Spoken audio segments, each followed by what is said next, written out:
Good morning, Asbury. Newswatch 3 anchor Rachel Law here on this Tuesday, February 22nd, here to give you a campus update. February means it's Black History Month, and everyone's favorite spot on campus is celebrating by honoring some members of the BSA in a unique and tasty way. Right now, reporter Addie Smith is live in Kinlaw Library, where the Hiccup is now set up to show us what's going on. Good morning, Addie. Thanks, Rachel. In honor of Black History Month, the BSA hosts an event on Monday. Students from Carter G. Woodson Academy showcased their artwork in the Kinlaw Library right by the Hiccup. In the BSA, they provided the awesome snacks. If you missed that event, don't worry, you can still celebrate Black History Month by going to the Hiccup and ordering a brown sugar latte and adding in the favorite flavors of the BSA cabinet members. Newswatch 3, Addie Smith. Back to you, Rachel. Thanks, Addie. What a great way to celebrate such a special month.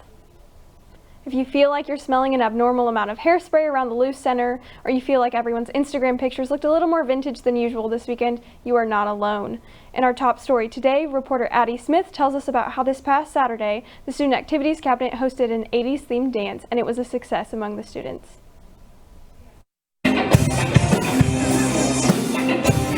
Students had a blast in the past at the 80s themed dance that happened on Saturday. A lot that goes into it that I didn't expect, but it all came together really well, so it was really awesome. The Student Activities Cabinet worked long and hard on planning and decorating for this event. They used decorations to make it feel like you truly were back in the 80s.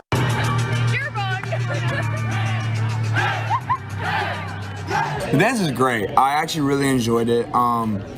Just the fact that they did Back to the Future theme, and I was at the Loose, we had more space. We actually had food this time compared to like the France theme last semester. So fun. It was just the best 80s dream you could ever ask for. And it's so reassuring having a bunch of feedback from people too saying this was the best dance ever. And in my opinion, it was the best dance ever. We got hype, we got turned, we got lit. From crazy dance moves to showing off their 80s outfits, the students partied hard in the 80s. Newswatch 3, Addie Smith. The Student Activities Cabinet is constantly trying out new events for students to be involved in, so keep your eyes out for new ones that might interest you.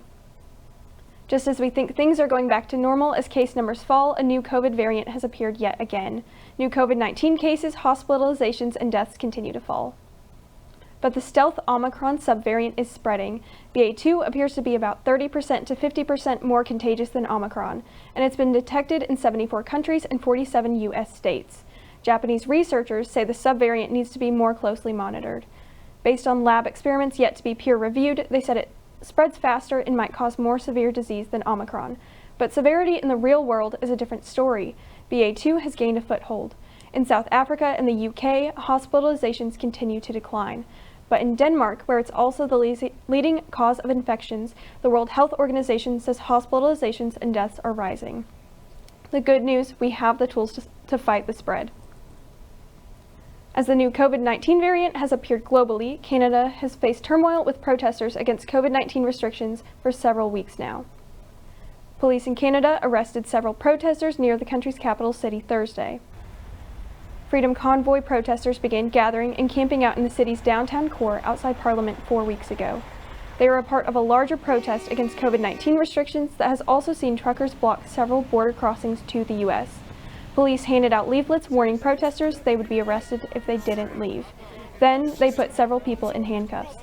A source says Freedom Convoy organizer Tamara Lick was taken into custody, but Ottawa police would not confirm the arrest. Many protesters remained on the scene despite the arrests. A dream came true for a Hawaiian teen battling a rare form of cancer. It wasn't a vacation or expensive gaming system that he wanted from Make-A-Wish Foundation, but a piece of heavy equipment to start his own business. Dylan Anchetta has the story. 1, 2, 3.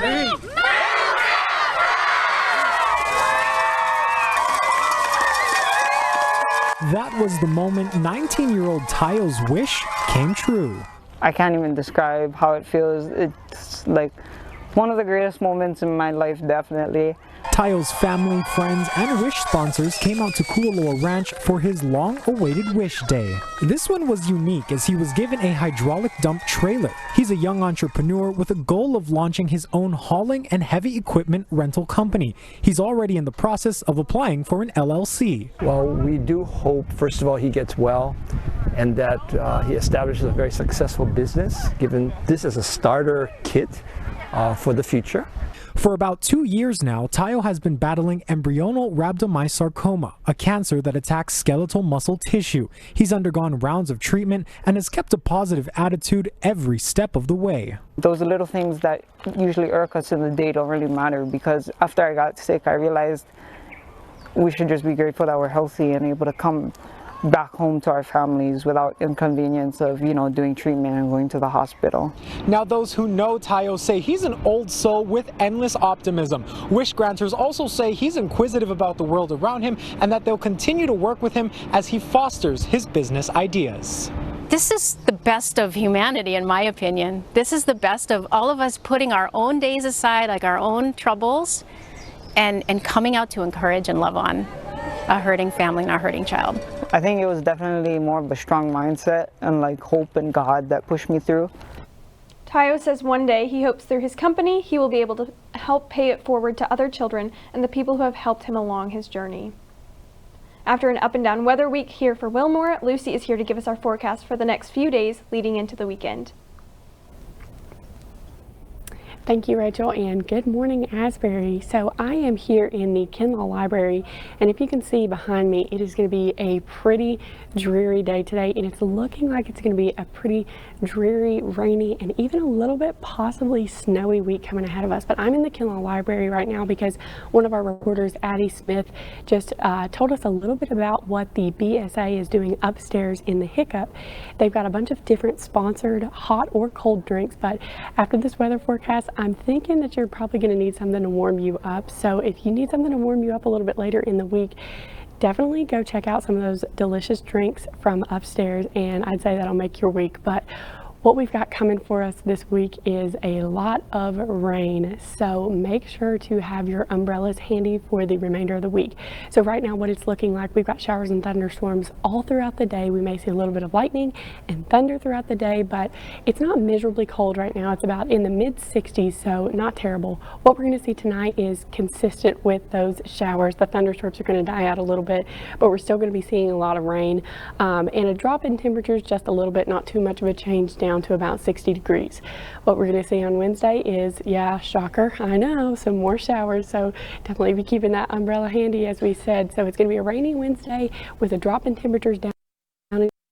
As you're going out, don't forget your umbrella, but also don't forget an extra layer to keep you a little bit warmer that you'll have to probably keep with you probably for the remainder of the week. So as we take a look at our 4-day forecast heading into the weekend, Thursday what we're going to be seeing is a possibility of definitely some rain, which is keeping consistent from what we've seen in the past week so far, but a little bit of flurries could possibly be mixed in with that. The high is going to be 45 and the low is going to be 34. Friday, what we're going to see is some more showers just as usual and another little drop in temperatures. The high is going to be 39 and the low is going to be down into 32. So getting a little bit chillier as we go on. Saturday, thankfully, we're going to see a stop with the rain and the sun coming out for just a little bit, but still keeping with those chillier temperatures. The high is going to be 40 and the low is going to be 22. And Sunday we're going to be right back to where we were Thursday and Friday with some rain and flurries mixed in, with the high being 41 and the low being a super chilly 16. I was definitely hoping that the groundhog was wrong and that we were going to be able to see a little bit more warmer temperatures, kind of like we see last week. Hopefully next week I'll be able to give you a better update, but for now I'm Lucy Bryson, Chief Forecaster 3. Back to you, Rachel. Thank you, Lucy, for providing the weather for yet another beautiful week in Wilmore despite the rain.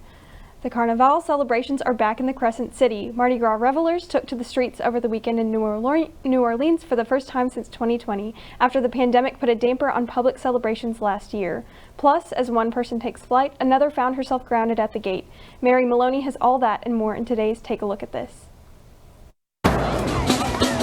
The floats, the costumes, the crowds, the fun and flair of Mardi Gras returning to New Orleans as the annual carnival celebration kicked off over the weekend. After COVID crushed the public festivities in 2021, revelers returning in droves to see the sights. We are hardcore Mardi Gras.